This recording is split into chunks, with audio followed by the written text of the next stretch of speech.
Ukraine और रूस के बीच चल रही जंग के बीच अभी भी कई भारतीय छात्र यूक्रेन में फंसे हुए हैं। रूस अब यूक्रेन पर तेजी से बमबारी कर रहा है और इस जंग के बीच अब भारतीय छात्र भी सुरक्षित नहीं है।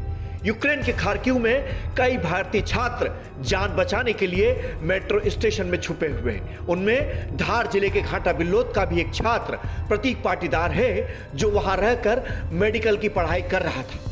वह पिछले 4 दिनों से अपने साथियों के साथ मेट्रो स्टेशन में रह रहा है। प्रतीक के पिता रामचंद्र पाटीदार व्यवसायी है और उनकी माता शिक्षक है। प्रतीक जिस शेल्टर में है वहां कोई भी सुविधा नहीं है। हालात ये है कि अब उनके पास खाने पीने के लिए भी कुछ नहीं है और उन्हें किसी भी तरह की कोई मदद नहीं मिल पा रही है। खार्किव के मेट्रो स्टेशन में प्रतीक जैसे 70 से 75 भारतीय छात्र हैं, जिनमें कई लड़कियां भी हैं।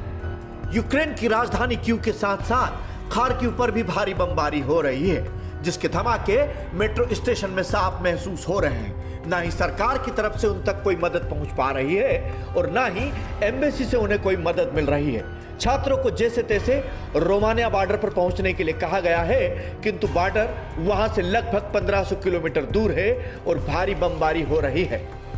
ऐसे हालातों में बॉर्डर तक पहुंचना नामुमकिन है, जिसे लेकर परिजन बेहद चिंतित है और सरकार से गुहार लगा रहे हैं कि जैसे तैसे उनके बेटे को जल्द घर वापस लाया जाए। खार्किव के मेट्रो स्टेशन में किस तरह के हालात हैं, प्रतीक ने वीडियो कॉलिंग के जरिए बताए। आप भी देखिए कि भारतीय छात्र वहां माइनस टेम्परेचर में किस तरह से अपनी जान बचाकर बिना खाने पीने के रह रहे हैं।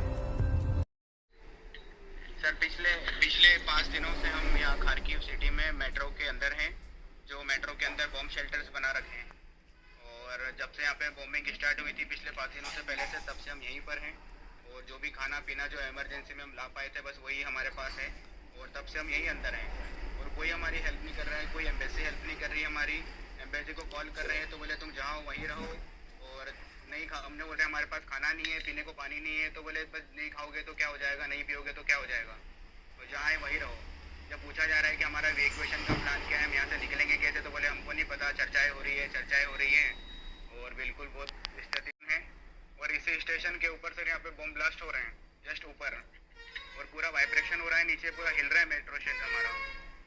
ये अभी जिस जगह हो वहाँ पे क्या स्थिति है? सर यहाँ पे देख सकते हो आप, ये मेट्रो स्टेशन है और मेट्रो भी यहाँ पे लगी है। नहीं बॉम्बरिंग वगैरह की टेम्परेचर काफी माइनस है।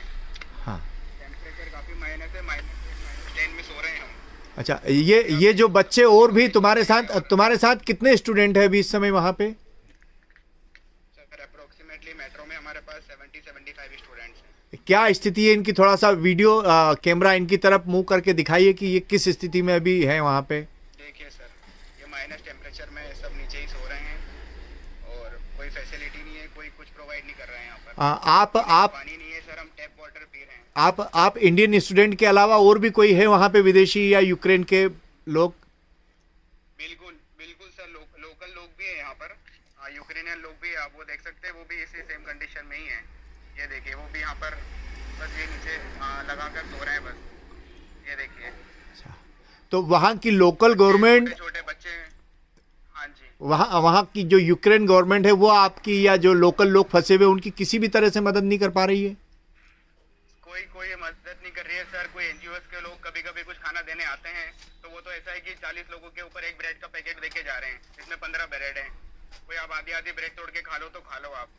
तो अभी आपके पास खाने पीने की क्या व्यवस्था है? खाने पीने कोई व्यवस्था नहीं है सर। जो इमरजेंसी में जिस दिन बम ब्लास्ट हुई थी तब घर आए थे, जब बस 1-2-3 दिन का खाना लेकर आए थे, बस अभी इधर उधर से शेयर करके खा रहे हैं। अच्छा, अभी कोई इवैक्यूएशन प्लान नहीं किया 1 दिन 2 दिन में, तो सर बहुत स्थिति खराब होने वाली है।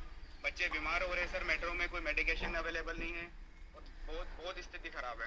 अभी आपको निकलने के लिए क्या, अभी अगर निकलना चाहें तो किस तरह से निकलेंगे? आपको जिस तरह से बताया गया है कि रोमानिया बॉर्डर पे आए, तो किस तरह से आप पहुंचेंगे रोमानिया बॉर्डर पे? उन्होंने बता तो दिया है कि सर यहाँ पे आ जाइए, वहाँ पे आ जाइए, पर हम यहाँ से निकले कैसे? हमारे सिर के ऊपर बम फट रहे हैं सर। हम यहाँ से बिल्कुल बाहर नहीं निकल सकते। मतलब बाहर निकलेंगे और बम फट गया तो उन्होंने बॉर्डर बता दिए, जो यहाँ से 1500-1600 किलोमीटर दूर है सर। और यहाँ से जाने का कोई रूट नहीं है, कोई ट्रांसपोर्ट सारा बंद है। और ट्रेन चल रही है, तो ट्रेन में भी रेसिज्म हो रहा है। मतलब कि आप इंडियन हो, फॉरेनर हो, तो आप निकलो ट्रेन से, हम हमारे लोगों को बिठा के लेके जाएंगे।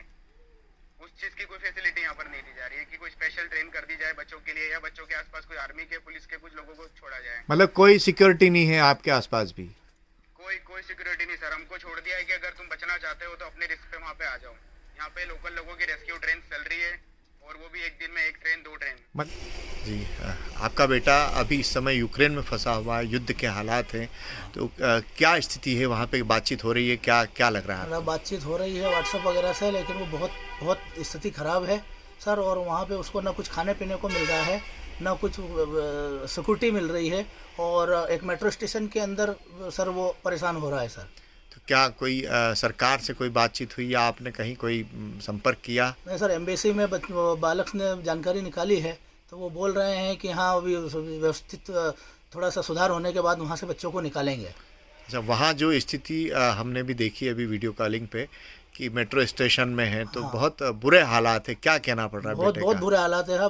पीने के लिए पानी की व्यवस्था नहीं है, खाने के लिए कुछ भी नहीं है। 1-2 दिन का सामान जो उनके पास खाने पीने का था वो भी पूरा ख़त्म हो चुका है, और पीने के लिए पानी भी जो है नलों में नॉर्मल जो पानी आ रहा है वो पीना पड़ रहा है। ठंडा पानी है, बर्फ़ जैसा वो वहाँ पर जो वातावरण है बिल्कुल बर्फीला है, बर्फ़ गिर रही है, उसमें बच्चे हमारे फंसे हुए हैं, और बहुत चिंता हो रही है सर। बहुत घर वाले बहुत परेशान हो रहे हैं सर। हम सरकार से क्या कहना चाहोगे? सर सरकार से यही उम्मीद करते हैं हम कि श्री मोदी जी और बाकी जो भी कैबिनेट के मंत्री हैं, कृपया हमारे बच्चों पे ध्यान दें। वो इतने डिप्थ में है, बिल्कुल खार्किव सिटी में है सर वो, और ये लास्ट ईयर था उसका, आखिरी मई में एग्ज़ाम थी उसकी, और 6th ईयर में था सर। तो उसकी एग्ज़ाम होने के बाद उसको वापस आना था, लेकिन उसका टिकट भी हमने करवा लिया था सर। 27 तारीख का उसका टिकट था, 27 फरवरी का। हम 18-19 तारीख से टिकट लेने की कोशिश कर रहे थे, लेकिन फ़्लाइटें कम होने की वजह से उसका टिकट नहीं हो पाया। किसी तरीके से 21-22 तारीख को हमने उसका टिकट करवाया, तो उसका 27 तारीख का टिकट मिला उसको, लेकिन उसके बीच में ही यह घटना हो गई और हमारा बच्चा फंस गया सर वहाँ पे।